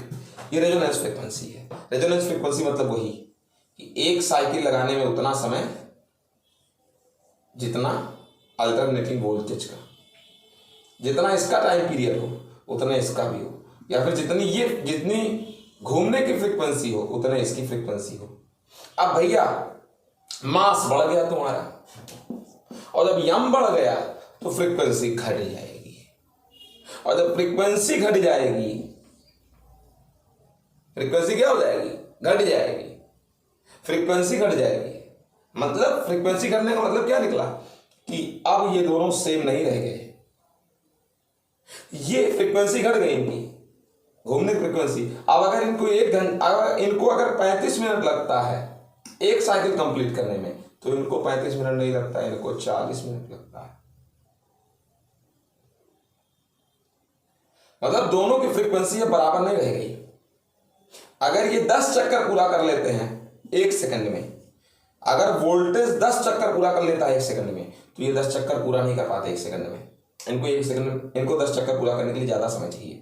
इनकी फ्रीक्वेंसी कम हो गई है, बस ये 1 सेकंड में 10 चक्कर नहीं पूरा कर पाते। कुल मिलाकर बात ये है कि भैया जो हमारी सेटिंग बनी थी 7-7 वाली, अब नहीं रह गई कि भैया हम आधा तो तुम भी आधा, फिर ये आधा, फिर ये आधा, ये अब नहीं रह गया, ये कम हो गया, इनका कम हो गया घूमने का। यानी अब ये रेजोनेंस से बाहर हो चुके हैं पार्टिकल। और रेजोनेंस से अगर बाहर हो गए, अगर आप किससे बाहर हो गए, रेजोनेंस से बाहर हो गए, यानी अब सेटिंग बराबर नहीं हो गई। जब क्या हुआ, अभी तक ये सेटिंग ये था, समझाया था भी आपको दोनों डीज में कि डीज एक बार प्लस है माइनस, फिर अगली बार ये माइनस ये प्लस, फिर अगली बार फिर ये प्लस फिर ये माइनस, ये घूमने के साथ साथ अभी समझाया था इस चीज को। ये सेटिंग बिगड़ गई, सेटिंग बिगड़ गई। क्या चीज, जैसे ये 1 चक्कर कंप्लीट करते थे, ये आधा कंप्लीट करते थे, तो ये भी कंप्लीट हो जाता था। फिर जब इनकी ये शुरुआत होती थी तो इनकी ये शुरुआत हो जाती थी। ऐसा सेटिंग बना था, वो बिगड़ गया। और जब वो बिगड़ गया तो इसे मान लो हम यहां पहुंचे, यहां पहुंचा पॉजिटिव पार्टिकल, तब तक इधर वाली डीज को निगेटिव हो जाना चाहिए, निगेटिव हो जाना चाहिए, ठीक है ना। जब यहां पर पहुंचे ताकि इनको झट से बुला ले, लेकिन दिक्कत हो गया है, ये निगेटिव हो गए, ये हो गए निगेटिव, क्योंकि ये तो अपने सिस्टम पर है, इसमें कोई बदलाव नहीं हुआ है, इसमें कोई बदलाव नहीं, ये निगेटिव हो गए और ये बच्चा अभी यही रह गए हैं, ये यही रह गए, तो इनके निगेटिव होने का क्या मतलब रह गया।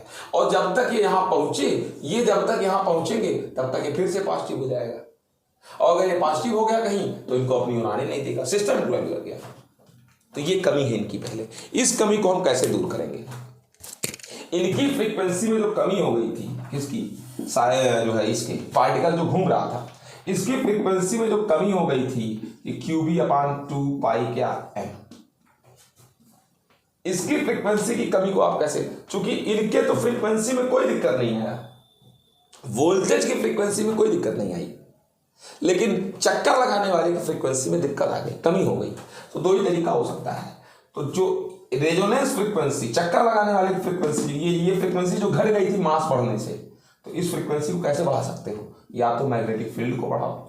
आप जब मैग्नेटिक फील्ड को बढ़ाने लगोगे तुम, तो तुम्हारे एक नए यंत्र का, यानी एक ऐसा साइक्लोट्रॉन जिसमें मैग्नेटिक फील्ड को बढ़ा करके इस फ्रीक्वेंसी को बढ़ा दिया जाए, और जो साइक्लोट्रॉन में कमी उत्पन्न हो रही थी, जो ड्रॉबैक हो रहा था, उस ड्रॉबैक को आप दूर कर सकते हैं कैपिटल B को, मैग्नेटिक फील्ड को बढ़ा करके। लेकिन जब आप साइक्लोट्रॉन में मैग्नेटिक फील्ड को चेंज करने लगेंगे तो फिर वो एक नया इंस्ट्रूमेंट बन जाएगा, उसका नाम सिंक्रोट्रॉन होगा।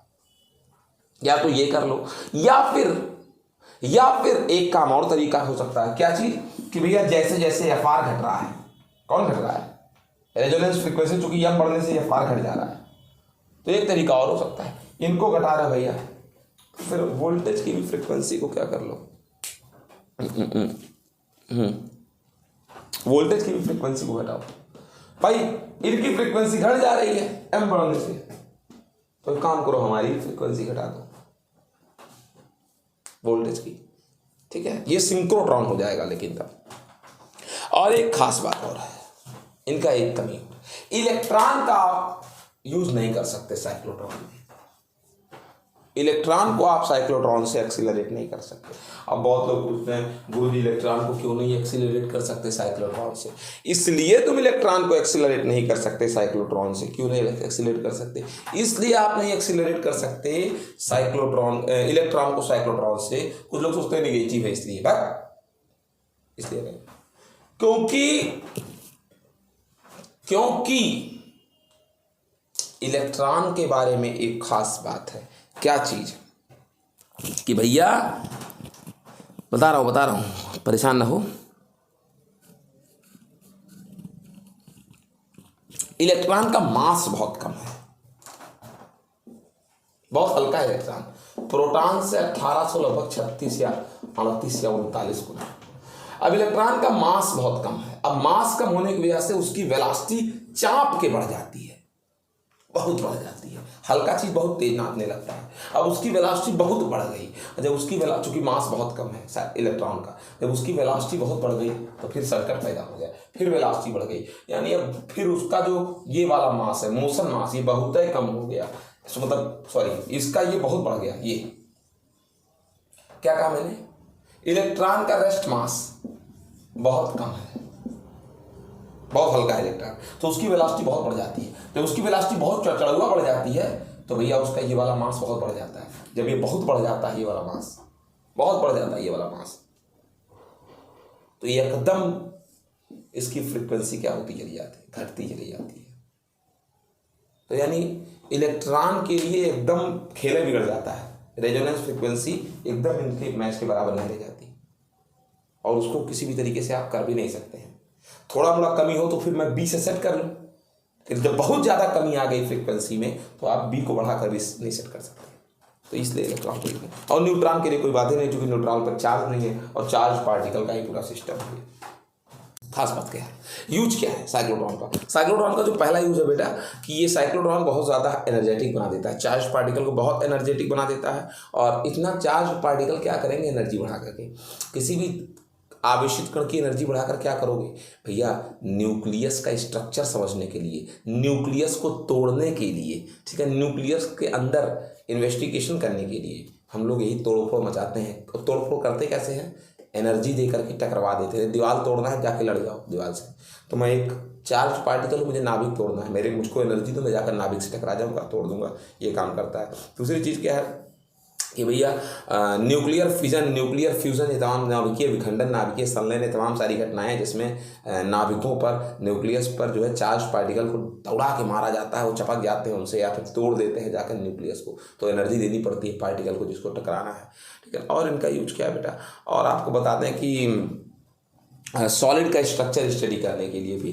हमको ज़रूरत पड़ती है चार्ज पार्टिकल की। इसके अलावा क्या, रेडियो एक्टिविटी के बहुत सारे रेडियो एक्टिव सब्सटेंस के आइसोटोप्स बनाने के लिए, रेडियो एक्टिव पदार्थों का समस्थानिक बनाने के लिए भी ज़रूरत पड़ती है बेटा, ठीक है। हॉस्पिटल्स में भी ट्रेसर्स के तौर पर, डायग्नोसिस में, ट्रीटमेंट में बहुत ज़रूरत पड़ती है, ठीक है ना, चार्ज पार्टिकल्स की। बस खास है आपको बता दें, इसमें अभी बताए थे कि भैया इनकी, इसको भी नोटिस कर लीजिए, मैं बताना भूल गया था, क्योंकि हमारे साथ चलो, कहीं हम आधा तो कहीं हम भी आधा, तो कहीं हम आधा तो कहीं हम भी आधा, और जब इनकी रफ्तार ही कम हो गई, इनकी रफ्तार कम थी, मान लो ये कंप्लीट कर चुके, ये कंप्लीट कर चुके, ये कंप्लीट कर चुके, इनकी फ्रीक्वेंसी कम हो गई, ये नहीं कंप्लीट कर पाए, ये यहां तक पहुंच ही नहीं पाए, यहां तक नहीं पहुंच पाए कंप्लीट करके, और ये पूरा कंप्लीट कर दिया, और ये बीच में ही अटके रह गए, बीच में अटके रह गए। अब वोल्टेज ने ये वाला शुरू कर दिया, तो ये वाला शुरू किया तो ये पॉजिटिव हो गए, और ये पॉजिटिव हो गए, ये पॉजिटिव हो गए, या फिर यही मान के चलो ये कंप्लीट हुआ तो इनको भी कंप्लीट हो जाना चाहिए था, ये कंप्लीट हुआ तो इनको भी कंप्लीट हो जाना चाहिए था। अब भैया इसने ये वाला शुरू किया तो ये पॉजिटिव हो गए, और ये तब तक यहां पहुंचे, और जब पहुंचे तो हम खुद भी पॉजिटिव थे, और ये अभी तक पॉजिटिव ही है, तो ये इनके अंदर जा पाएंगे, नहीं जा पाएंगे, तो ये रिपल करेगा इनको, तो जब रिपल करेगा तो इनकी एनर्जी जो बढ़ी थी वो रुक जाएगी। जैसे तुम मेरे पास आओ, तुमको रोकेंगे, तुम्हारी एनर्जी क्या हो जाएगी, डाउन हो जाएगी, नहीं समझे होगे। मतलब ये है कि जब घूमने की फ्रीक्वेंसी कम हो जाएगी और इसकी फ्रीक्वेंसी में कोई चेंज नहीं होगा, तो फिर दोनों का साथ जरूरी क्यों था? दोनों का साथ इसलिए जरूरी था, इसका और इसका, दोनों का साथ क्यों जरूरी था? इसलिए ताकि जब ये चार्ज पार्टिकल यहां पहुंचे, ये पॉजिटिव रहे, तो जब ये दोनों का साथ क्यों जरूरी था कि हम यहां पहुंचे पॉजिटिव हैं, तब तक तुम क्या बन जाओ, माइनस बन जाओ, ताकि हम तुम्हारे पास फट से आ जाए। हम यहां पहुंचे, ये घूम कर यहां पहुंचे, तब तक फिर ये निगेटिव बन जाए, ताकि छठ से ये निगेटिव इसको अपनी ओर बुला ले। और जब दोनों में ये सेटअप बिगड़ जाएगा, इसमें और इसमें जब सेटअप बिगड़ जाएगा तो कहीं उल्टा पलटा हो गया, हम पहुंचे यहां पहुंचे हम, और तुम अभी पॉजिटिव ही रह गए, चूंकि अब इनका और इनका साथ नहीं रह गया, ये यहां पहुंचे और ये पॉजिटिव ही रह गए, चूंकि अगला पिछड़ा हो गया ना, दोनों में एक की फ्रीक्वेंसी कम, एक की ज्यादा, तो ये पॉजिटिव ही रह गए, ये भी पॉजिटिव, ये आ रहा है, ये कहा हम आने नहीं देंगे तुमको, जो पहले अपने घर में बुला रहा था वो अब नहीं बुला रहा है, क्योंकि दोनों के बीच तालमेल बिगड़ गया। तो भैया ये पॉजिटिव होकर यहाँ पहुंचे, ये कहीं हम आने नहीं देंगे, तो खास बात जानते हो क्या होगी, अब हम जाना चाह रहे हैं, ये रोक रहे हैं हमको, एनर्जी इनकी डाउन हो जाएगी, जो एनर्जी बढ़नी थी वो एनर्जी घट गई।